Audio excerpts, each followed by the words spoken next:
what would be that one thing that would be your legacy in America? I want every American to have the mindset that they can live the American dream. I think whether you grew up in the ghetto and poor and your father went to prison, it doesn't matter.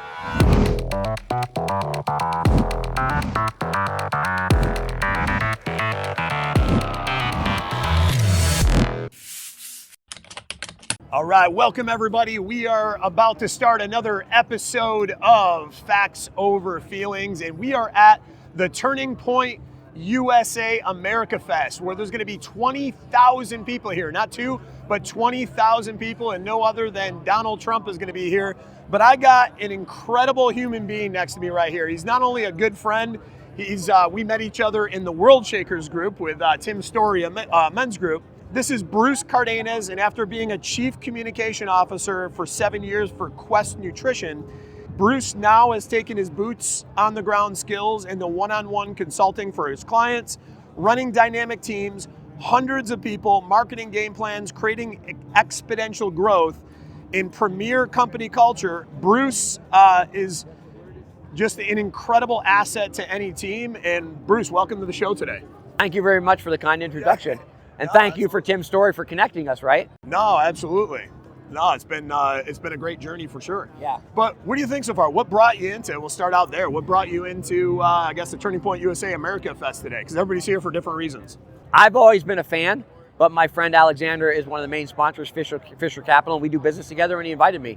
Okay. Chartered a plane last night, and I'm here. No. I always wanted to come, and the dates always conflicted. Oh, absolutely. Yeah, this is my first time here too. It's been an incredible experience so far. And what I want to get into with you first is you have an incredible American dream story. And that's what events like this are all about. Yeah. And I would love for you to share like what that American dream story for you. Where did it all start before Quest Nutrition or anything? Well, long before Quest, which I think it's important for people to hear, because I think everyone can achieve the, as you say, the American dream. You can start from nothing. And I was a below middle class kid from Highbridge, New Jersey, failed out of school, had to take a summer school course to get out of high school. So I was not going to be an achiever by any means.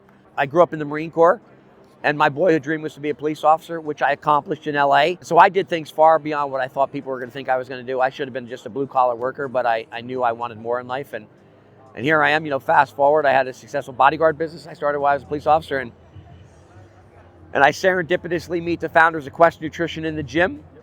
And they were such cool people. And it was just a random encounter. Husband and wife, Shannon and Ron, met them in the gym.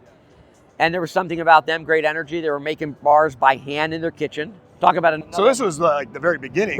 So you went along the whole. And talk about another American dream, right? People, I'm making protein bars in their kitchen, and then it becomes $1 billion brand. But I started helping bringing relationships to them, and started as one of my things I say is bringing value with no expectations. Yep.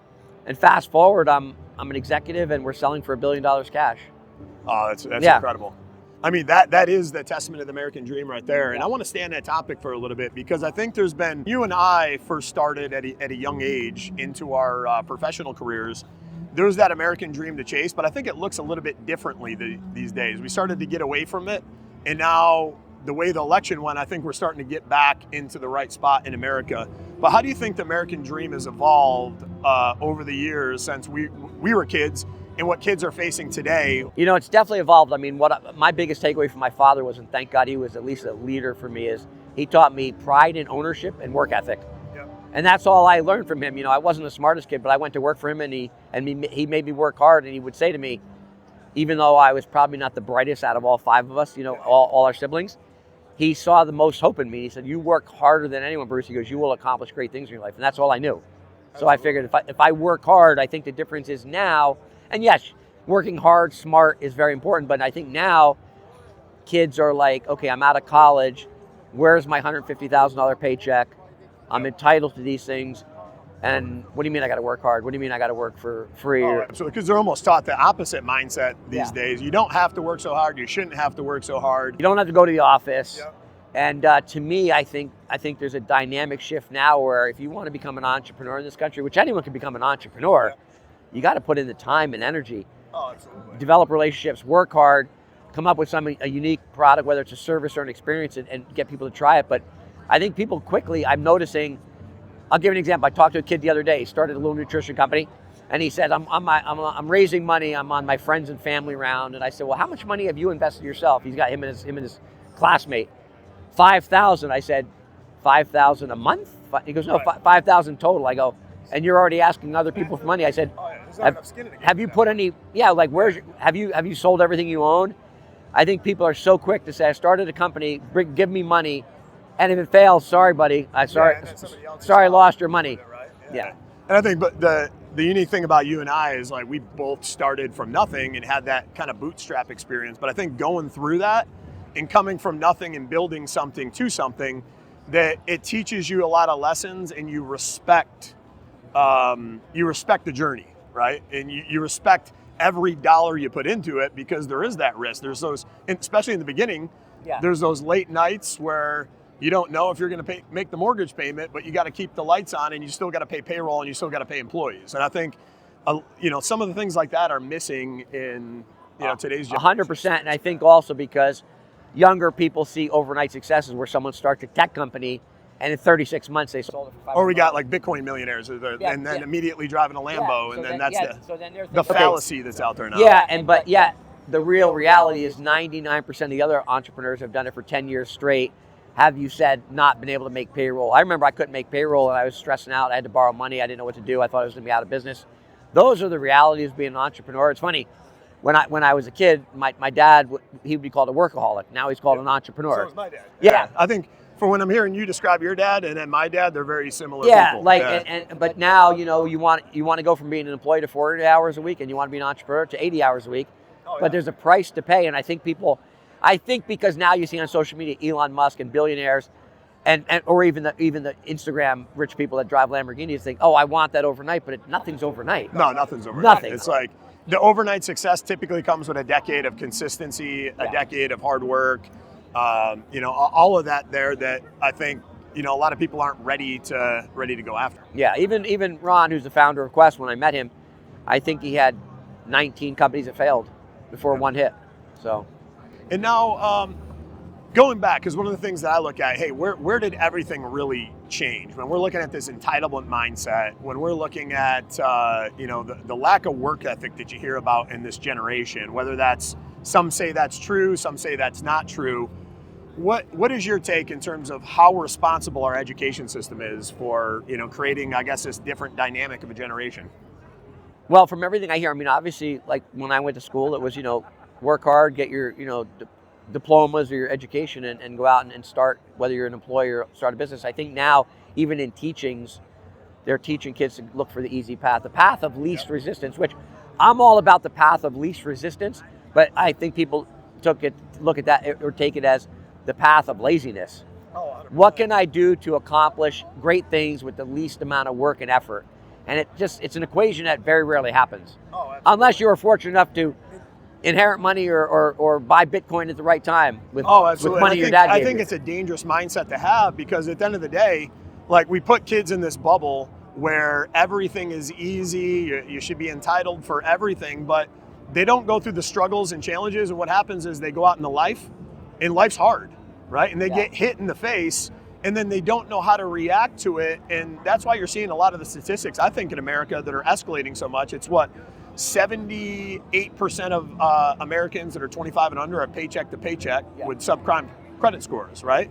Because they get out into life and they just don't realize how real life is. And like when I grew up, same superpower to yours, I was told as a kid in school that I had a learning disability, I wasn't going to amount to much. Later on in life, I was then labeled by my doctors when I was dealing with health issues. I was going to be on disability for life.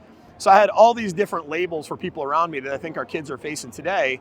But the difference was I had my dad in the household, just like your dad, and he was just this relentless work ethic that he had. I've still to this day never met another man that works as hard as him. So I learned that as my superpower, that, hey, you know what? I might not be as smart academically as some of these kids. I might not be as good at baseball as some of these kids, but I could close the gap if I just outwork them. And if I outwork them long enough, the compounded effect of that is going to take me from maybe being down here to up there. Yeah, work ethic always trumps everything else, I believe. My father was the same way. He was a Vietnam vet. He was just, he had burns all over, scars. And I remember he just never stopped working. And he would make me feel lazy. So when I, would feel lazy, here's my dad out there chopping wood on a Saturday morning, and I'd have to up my game, and I'm not obsessed about that, but I think like even my kids are treated. Hey, listen, it's okay to start a side hustle. It's okay to work hard. Oh, absolutely. It's okay to do that, especially when people have this fantasy of what they want in life. I want to be rich. I want to own a Lamborghini. Well, then you got to put the time and energy in. Oh, 100%. I think success leaves clues. I think when you see it out there, in my opinion, those are some of the things that we should have in our education system, where it's not just we're teaching kids about parallelograms and algebra that they're never going to lose, but hey, how about financial literacy? How about the real path to the American dream, like you and I had to experience that compounded hard work day after day, and the fact having the expectation that it might take 10,000 hours to get that overnight success. So we're setting them up with realistic expectations going on in the world. Yeah, and you brought up education. I know even I have friends of mine that have started their own private charter schools because they're going back to what we learned, math, science, arithmetic, all the things that they've gotten away from now. Home ec, basic and essential things. I swear, I learned how to sew in school. Oh, yeah. I learned how to bake. Even though I was a bunch of girls in my class, I learned some essentials in life. Even with the Boy Scouts, I learned the basic, perishable skills. Yep. And I think a lot of people have just gotten away from that. Like, they don't even know how to function, Yep. So if you were to analyze your journey to success, and if you could implement maybe 2 or 3 things in our current education system that's missing, that was a part of just really the genetic makeup that got you to where you are today, what would those 2 or 3 things be? If you could wave a magic wand and you'd want that to be in our education system today for our kids. I think they should have every school station should have like a summer internship at a local company. Yep. Get corporation companies behind it, where a kid can come in and spend a summer, pay whatever to pay is minimum wage or whatever, to learn really about the operation of a business, and whatever it is. If you want to get into medical sales, go hang out in construction. I think then they would have the real feeling and fun. Oh wow, I don't know if I really want to do this now. We actually do the same thing that's in there too, because I'd much rather, instead of forcing a relationship that's inevitably not going to work out, show them what they're getting into, and then they can make the right decision. Because I think, just like anything in life, it's got to be a 2-way street. Yeah. So imagine in school you were able to do that. I spent a summer at a place and say I don't want to do that anymore, or I love it even more. That's just one step. Well, we're kind of going through a transition in America. Across the globe, really, like we did in the .com area.